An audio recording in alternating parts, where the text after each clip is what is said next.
All right, so we're diving into Hurricane Milton prep for everyone in Tampa Bay. We've got all the latest briefings pulled straight from the Tampa Bay Times articles and a really important update straight from the National Hurricane Center. You know, the folks who really deal with hurricanes all the time. And they're really not sugarcoating anything this time around. Like calling Milton a major hurricane, it doesn't really capture it, you know? Right. They're using some strong words, life-threatening, monster.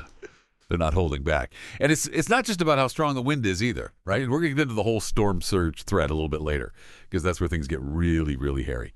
But first, let's talk about getting you out of harm's way, especially for those Pinellas residents out there, particularly in zones A, B, and C. Listen up. Evacuations could be ordered as soon as Monday, so we're talking potentially half the county on the move. Yeah, can you imagine like the traffic nightmares from Hurricane Ian a couple years back? This has the potential to be on that same scale, if not bigger. And it's not just Pinellas, by the way.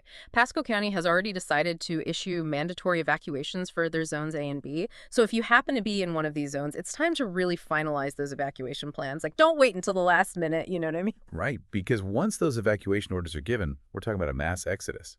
Potentially over 500,000 people from Pinellas and Hillsborough Zone A alone could be hitting the road. Can you imagine those traffic jams, the hunt for gas, the sheer stress of it all? Oh, absolutely. And that's why planning ahead is so crucial. Knowing your evacuation zone, figuring out your route, having a plan B if roads are blocked or gas stations run dry. That's really hurricane preparedness 101. You know? It's like the ultimate road trip. Right. Right, but with like way higher stakes. And this might not just be a quick overnight thing. This might be an extended stay. Remember what happened after Hurricane Helene last month? Yeah. Pinellas' barrier islands were cut off for days. Milton could easily cause, similar disruptions. So you got to be prepared to be away from home for a while. Yeah, think of it less like a quick getaway and more like a mandatory evacuation sleepover, except, without the fun snacks and party games. Right, exactly. And you got to pack accordingly. So we're talking like 2 weeks worth of essential meds, an entire week supply of food and water per person. All that essential stuff is detailed in that Tampa Bay Times hurricane checklist. Oh, and don't forget about your pets. Not all the shelters are going to accept pets, so make sure you have a plan for your furry friends too.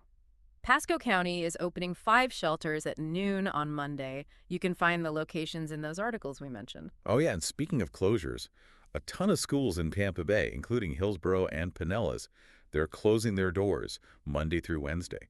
And some of them might even be used as shelters. So if you live near a school, you might want to factor that into your plans just in case. Yeah, it's kind of wild how these things have a domino effect, impacting so many parts of our lives. Even the courts are shutting down. Pinellas and Pasco counties are closing their courts until Thursday. All hearings are being rescheduled. Oh, wow. And we can't forget about universities, right? Yeah. USF, they're really urging students to evacuate. If they can, they're canceling all in-person classes. And get this, they're even preparing for a potential evacuation of their Tampa campus. Yeah, they're not taking any chances, which is understandable, especially with what we're learning about Milton's potential impact. Okay, so let's talk about this potential for a minute. The National Hurricane Center update specifically called out the storm surge. And you know what?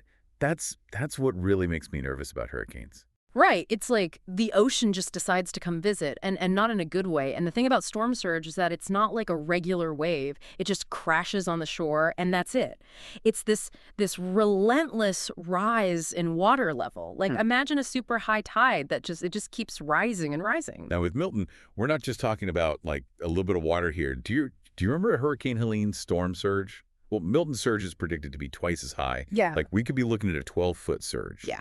And here's the kicker. That surge doesn't just disappear if Milton weakens a bit before it hits the coast. It's a whole different beast. So even if it doesn't directly hit us at its strongest point, that wall of water is still a major threat. Exactly. And that's really why understanding those evacuation zones is so important. Those aren't just like random lines on a map. They're based on how vulnerable your location is to that surge, Knowing your zone, knowing your elevation, whether you're in a low-lying area, that's That's crucial information. And you can find all of that information on those flood zone maps online. We'll make sure to link those in the show notes for everyone listening, because even if you don't need to evacuate this time around, knowing your risk is super important for future storms, right? Absolutely. It's a good reminder to brush up on your hurricane knowledge. Like, what even is a Category 3? What does storm surge really mean? How do I even find my evacuation zone? It's never a bad time to review that stuff. For real, we throw those terms around a lot, but it's good to refresh our memories, you know. And speaking of Category 3, that's where Milton stands right now. But it could get stronger. It could become a Category 4 or even a 5 out in the Gulf.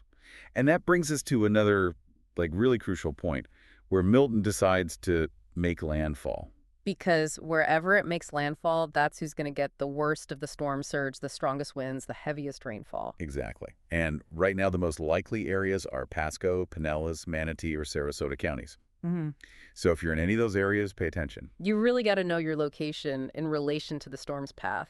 Mm. Are you north or south of the eye? That makes a huge difference. Okay, so before we get to that, let's talk about those who are thinking of flying out of here to avoid Milton altogether. It might already be too late. Yeah. Airlines are already issuing those travel advisories and cancellations. They're popping up left and right. Yeah, and not just for Tampa International either. Sarasota, Fort Myers, Orlando Airlines are on high alert everywhere. So if you have travel plans anytime soon, definitely check with your airline directly. Because even if your flight isn't canceled outright, this delays could be insane. No, nobody wants to be stuck at the airport with a hurricane on the way. And speaking of airports, St. Pete Clearwater, they're really watching those evacuation orders closely. As soon as Pinellas County gives the evacuation order, they're probably going to shut down. Yeah, it's like hurricanes cause this chain reaction, right? One thing closes, then another, and then suddenly your entire life is turned upside down. Totally.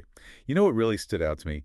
One of the articles mentioned that some schools that were used as shelters during the last hurricane are still being fixed up. Talk about adding insult to injury. Right. It's like these storms just keep on impacting things long after the initial hit. We're still dealing with the after effects of Helene, and now Milton's on the way. Really shows you how important it is to think long-term about hurricane prep. Yeah, it's not just about making it through the storm. It's about dealing with everything that comes after, right? Mm-hmm. And speaking of dealing with things, I read this interesting thing about Tampa offering free parking in their city garages, but only for electric vehicles.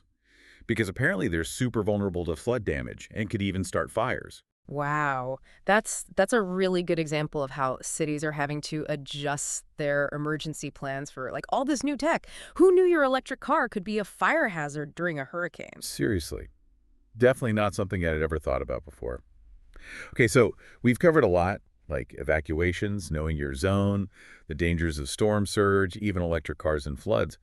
But what are people actually most worried about right now? Well, aside from the whole wind and rain thing, it seems like storm surge is really what everyone's talking about, and for good reason, right?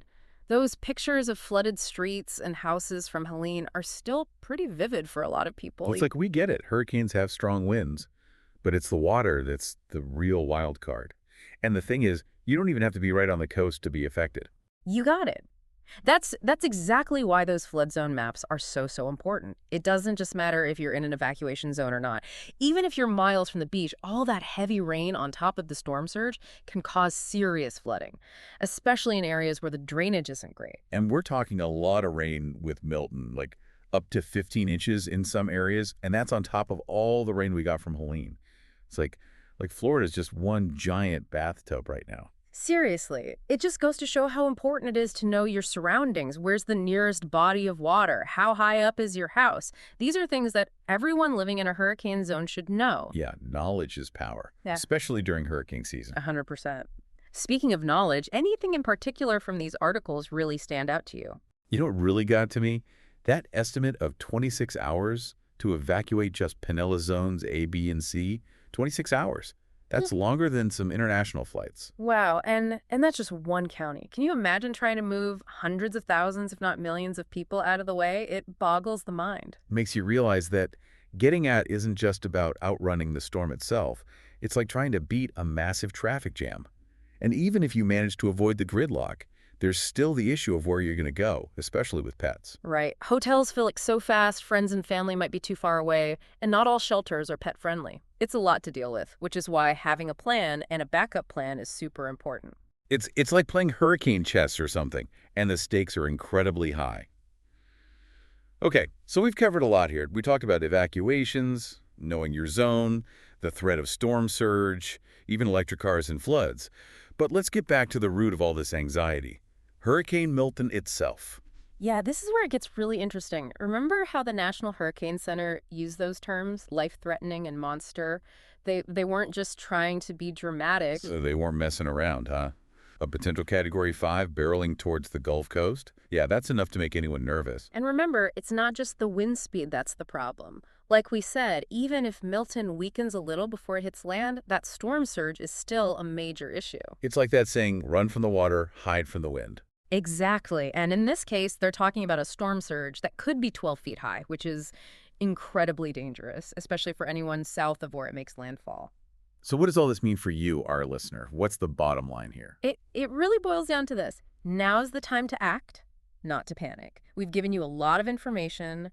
Use it to make smart choices for you and your loved ones and everyone. Exactly. It's all about knowing what you're dealing with, having a plan, and staying in the loop. Absolutely. And part of that is knowing where to get good information, right? The National Hurricane Center, your local emergency folks, reliable news like the Tampa Bay Times. Those are your best bets. Yeah, because let's face it, social media during these things. Total recipe for misinformation overload. Totally agree. It's easy to get sucked into the rumor mill, but with hurricanes, stick to the official sources. Right, just like you wouldn't ask your neighbor for, like, medical advice, you'd go to the doctor. Yeah. Hurricanes are the same way, trust the pros, which is, what we try to do here on the Deep Dive. Cut through all the clutter, give you the need-to-know stuff. Exactly. We break it all down so you can focus on what truly matters. Staying safe and being prepared. And while we're on the topic of preparedness, remember those hurricane kits we talked about? Now's the time to give those a once-over. Make sure you got enough water, batteries, flashlights, all those must-haves. And hey, if you haven't already, topping off your gas tank and grabbing some cash isn't a bad idea either. It's all about thinking ahead, right? What happens if the power goes out, if you can't get to the store? Being ready makes all the difference. And honestly, even if Milton takes a sharp turn and heads somewhere else entirely, having those supplies, never a bad thing. Better safe than sorry. 100%. And it all circles back to our main point. Preparedness is key. This is a fluid situation. Things can change in a heartbeat. The storm's path, how strong it gets, even the timing, all those things are up in the air right now. So any final words of wisdom for our listeners before we wrap things up? Stay informed, stay calm, and stay prepared. Don't underestimate this storm, but don't let it make you panic either. Knowledge is power, and if you're informed and ready, you can get through this thing. Well said. And remember, we'll be here right along with you, digging into the latest updates and bringing you the information you need as you need it. Until next time, stay safe out there, Tampa Bay.